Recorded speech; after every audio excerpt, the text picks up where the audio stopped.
Mine is like ping pong.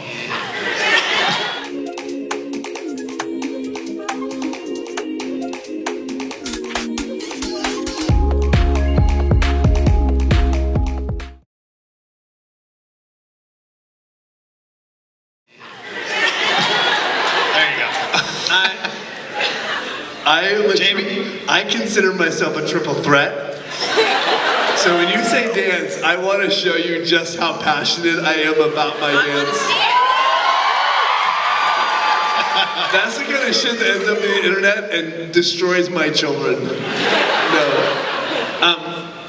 What's your next question? Are you bright red? Let me see. Yeah. I was so excited because I almost did something really stupid.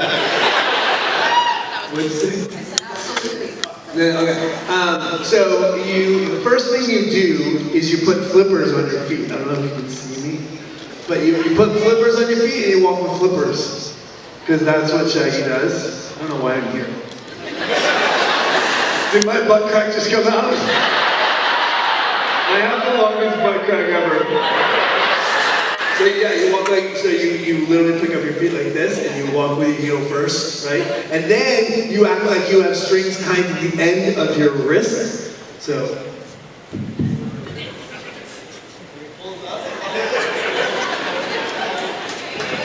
Second, he always goes for food. So everything is with your mouth. All right, you put them together.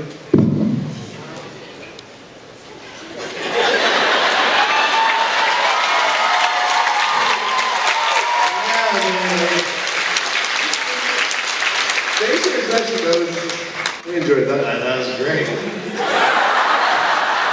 Just pay him. But, Is that, no, that was an improv. I think that was it. I don't remember that in the script. No. If you could do it just, but as walking as Shaggy. Oh, yeah.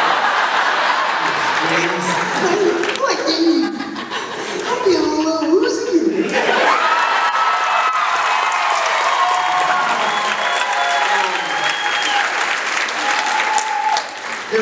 One of the great things about the movie is that Wes Craven and Kevin allowed all of us to express ourselves as actors, right? Even Lee was talking about. So he gave us room, we do it as written, in film you do a bunch of takes, especially in a movie, and so he would play. Jamie's got a great story about this. And so some of that stuff came out of playing. Jamie, tell me your story about Wes. Well, Scream was my second movie ever. And so it was very, it was very, I had a lot of words. Didn't have that a lot. I did a lot of commercials with hamburgers and stuff. Do you remember that one burger? Yeah, I did. Rally Burger, you guys know Rally Burgers? I had a line, and Ski didn't believe I said it, and it only played regionally. And it was a big burger, and my line was, "That's a big-ass burger!" He doesn't believe I said ass, but it played in like Louisiana, and they're okay with it. I just got to do, Wes is the reason we're here. Wes, right? And I had a lot of lines. The rules, was like a humongous scene, even to this day. It's just. That's tough. The first thing that popped in my head was don't worry about getting in the right rooms, worry about what you're going to do when you get there. And, whatever you do in life, whatever it is, whether it's your faith, your practice, or your craft, work on that. Don't be inundated by connections and things that aren't tangible and trying to make connections and all that. Just work on yourself and work on your work, and the rest will kind of take care of itself.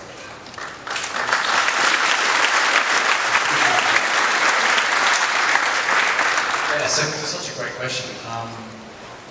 A friend of ours, Shea Wiggin, amazing, wonderful man, an actor. I mean, again, not the best advice necessarily, but certainly it's been great career advice. Stay hungry, stay humble. I've always thought that's in every circumstance I find myself in, always try to treat everyone the same, try to remember how great, lucky you are to be where you are, and to always work hard and those kind of stuff. Just hungry and humble, you know. It's cool. Yeah, I'll piggyback on that with, I don't know if it's like a saying or anything like that, but trying to bring some joy to everything that you do and every aspect of your life. That, you know, not that every moment is a wonderful moment or a good moment, but that bringing your whole heart to it and having joy in getting to be where you are, that's really served me well.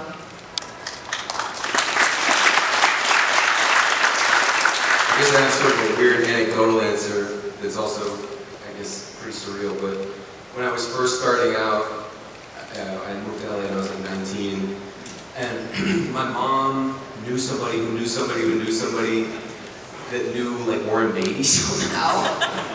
So somehow when I was like 19, I got invited to Warren Beatty's house to like have coffee, and I literally like went into Warren Beatty's house, and Annette Bening, you know, ushered me into some like mahogany study, and Warren Beatty was sitting behind like the old Resolute desk.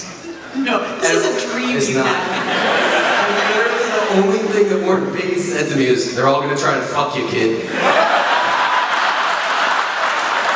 that was it. So I, you know, I guess it was good advice. That's why people write songs about it. But I think that was basically just Warren Beatty's experience. But if they're all going to try to fuck you, bring joy. Bring joy to that experience. All right. Where's paper?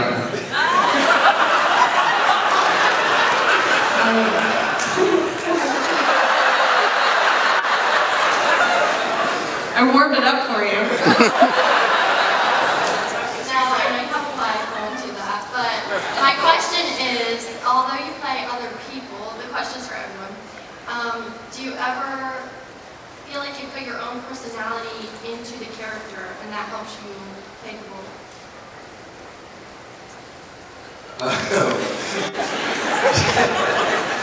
Yeah, I mean, I don't know how you guys feel. I always feel like a part of me is in every character that I play, and I feel like it's always, for me, my approach tends to be figuring out how to dial certain parts of me down and other parts of me up, and you know, we all have so many different facets to who we are, and so many knobs in our arsenal.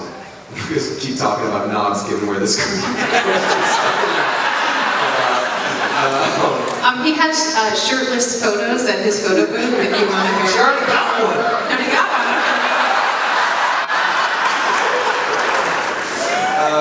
Anyway, knobs up, knobs down. Next. Anyone take yours? All right. My name is Mikey, and how much comic book reading did you have to do prior to your role? So you can get into the right character. Quite a bit. You know, my husband's a collector, so I had like 80,000 comic books that I could sort through and find. So I read quite a bit. They also gave us access to like Marvel Unlimited, so we could read things. I think for me it was, you know, some of it was like, how do I find the essence of who this person is, and then take that a few steps forward so that it's mine and ours and of this time. So some of it is about taking things, but it's also sort of putting other things to bed as well. I mean, yeah, I'd never read any Daredevil comics prior to getting this role, and so initially I was doing a lot of reading. And you know, then every time, every new season, like as we were getting ready, I would kind of, I'd either keep reading where I finished, or I'd reread. There was some stuff that I'd go back to over and over again because I found it really helpful in terms of the tone of our show. And really, it's not really the story. I mean, obviously I get really sucked in and I enjoy it and all that kind of stuff, but it's more just like recognizing moments that feel very Matt Murdock-y or very Daredevil-y, or something that feels true to the show that we were trying to make.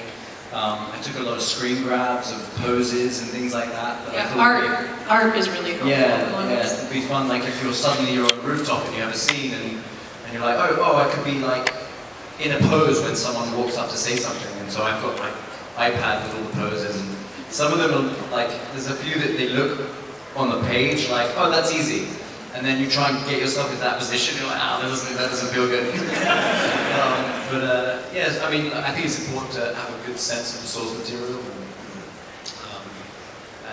Yeah, that's kind of a really fun aspect of the job.